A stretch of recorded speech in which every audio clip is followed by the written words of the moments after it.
I'm seeing visions through my dreams, seeing myself swimming in the universe.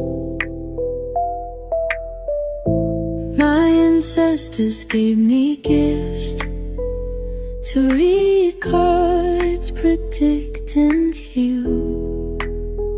My name is Daphne, but spirit calls me bye-bye love. Angels communicate through numbers. Intuition is so deep. The gift I fully embrace within.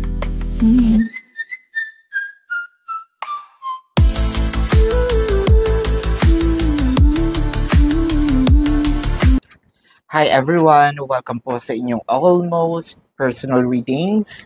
So, I want you to know that this reading po is a general reading, no? Which means that you may resonate with the reading, baka buong-buo ang reading, or baka konti lang. Take what's only yours. I also want you to know na ito po ay timeless reading, so wala po itong time frame. Kung kailan nyo mapanood ito, that's when the message is meant to find you, wherein you should also hear, no, the message and believe in the synchronicities of it, no? So, tingnan natin ang buhay-buhay kung ano ang nangyayari sa ating kapaligiran with the Nine of Cups. Wow! Someone's wish will be granted, someone's sabihin nating gusto, no? Will be presented, will be offered. Sana lang, no? Ito ay dumating sa isang part na wala na akong dapat gawin. Hindi ko na dapat paghirapan pa. Hopefully, no? Ganun ang mangyayari. Pero kasi the Nine of Cups, parang someone asked for this. And it felt like transactional in a way. Kasi parang in return, no? Pwedeng tayo na yung nauna, no? Na meron tayong ginawa at first, meron tayong ibinigay, then ngayon parang susuklian na lang tayo, or this is our harvest, no? With the Three of Cups. Oh. Three of Cups is a double-edged card, no, for me. As a reader, it can symbolize celebration. It can symbolize party. It can symbolize something that we are grateful for, and pwedeng lalabas tayo, pwedeng napasaya ako, no? Nakapagpainom ako, no? Sa sobrang kasiyahan. Baka kasi ang nakikita din natin dito, ang hiling mo, no, na ako na lang sana, no? Wala akong kaagaw sa'yo, wala akong sabihin nating wala akong natatapakang tao, no? Ayoko rin naman nakakasakit ng kapwa, ayoko nang may ka-competition, ayan. So parang ibinigay sa'yo, tinanggal ang third party, inalis, no, sa equation. With the Chariot, I feel like either umalis itong third party, like umalis ng malayo, pumunta sa malayong lugar, or kayo ang aalis, no, for the sake of the peace. Either your peace of mind, peace ng relationship, even peace ng third party. So, it kind of make me feel na meron ditong somewhat travel na mangyayari. So, I don't know who's going to get out. Wala pa naman dito lahat ng cards, no? Sino nang iwan kay kanino? Pero parang if I am in that situation, would that matter? Sino ang nang iwan kanino? Siguro hindi ko na gustong alamin. At wala na akong pakialam, as long as nandyan siya, sa akin siya, wala na akong kaagaw. be it, no? Bakit ko pa aalamin? Unang-una, wala ako dun sa pangyayari. Pangalawa, ang gusto ko lang naman talaga is mawala siya. So bakit? Para saan pa, no? Okay na, no? Ibinigay na nga sa akin yung peace of mind ko eh. Bakit ko pa hahagilapin, no? Bakit ko pa kakalkalin? Where's the Six of Wands? So parang matagal mo na tong hinihingi. Nakausap mo na siya. I feel like you also wished for this, no? Sa kanya, would that be a wish na sa cellphone mo ginawa? Or it could be a video call na umiiyak ka, na sinabi mong ayokong merong kaagaw, no? With the Five of Cups, kunin na natin, nag-jump naman siya eh. So, Five of Cups, nakikita natin may mga regrets. Regret on what? Regret kasi kapag nawala ikaw, so mas pabor siya na ikaw yung nandyan kaysa si third party ang nandyan.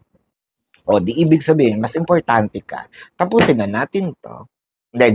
Just kidding. With the Five of Cups, mas gusto niya yung part na mas kakayanin kung mawala ang third party kesa sa'yo. With the Seven of Coins and the Page of Coins, at hindi rin niya kaya kasi yung just by the thought of it, no, yung parang sabihin na, what if kung gumanti ito?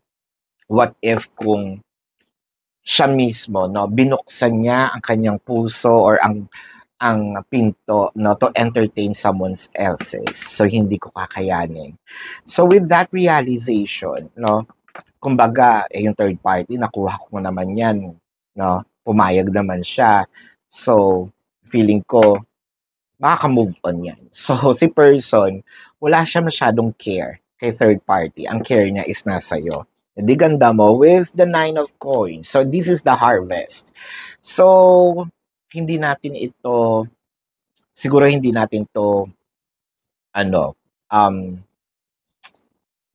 hindi natin pinabayaan, no? Hindi natin sinayang, hindi tayo bumitaw, ipinaglaban natin. Yeah, kasi harvest eh. Thus, parang Seven of Coins is waiting, Eight of Coins is you're working on it.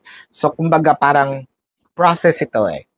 So, kung nagtanim ka, syempre, naghukay ka, nilagay mo yung seed,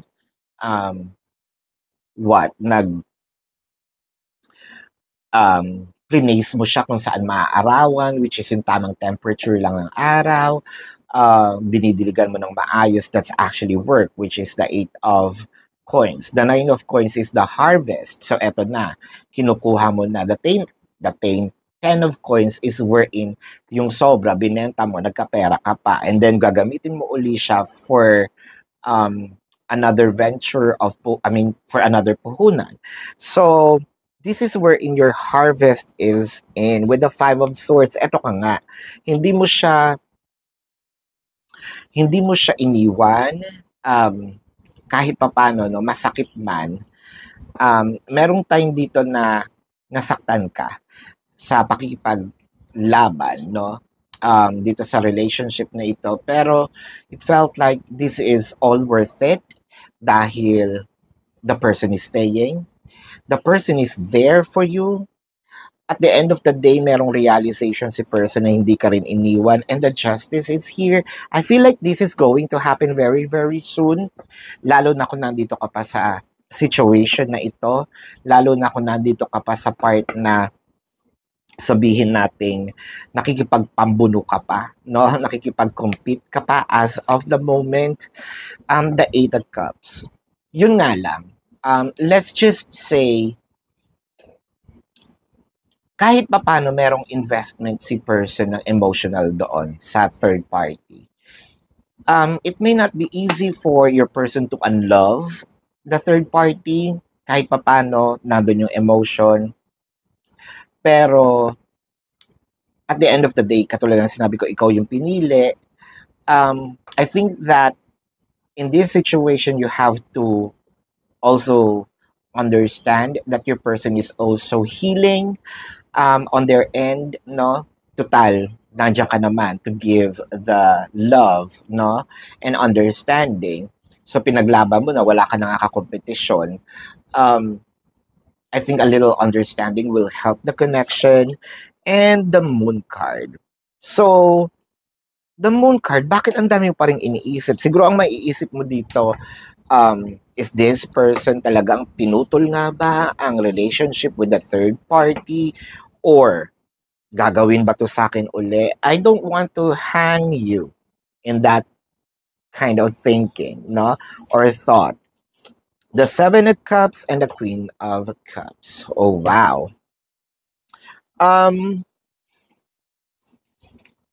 I am seeing, ang ganda na sana no?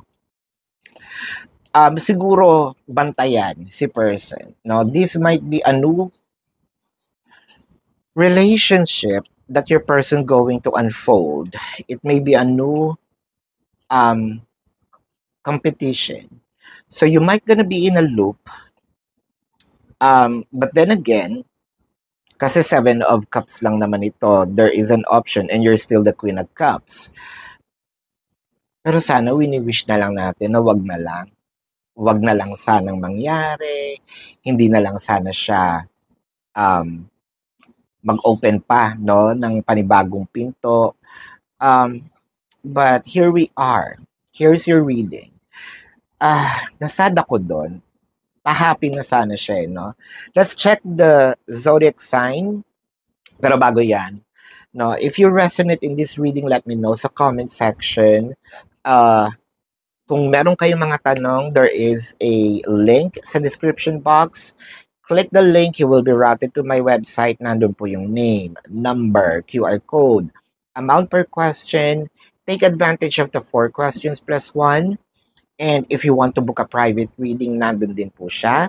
So, tingnan natin dito ang zodiac sign ng iyong person. Pwede ring lumabas ang zodiac sign mo, no?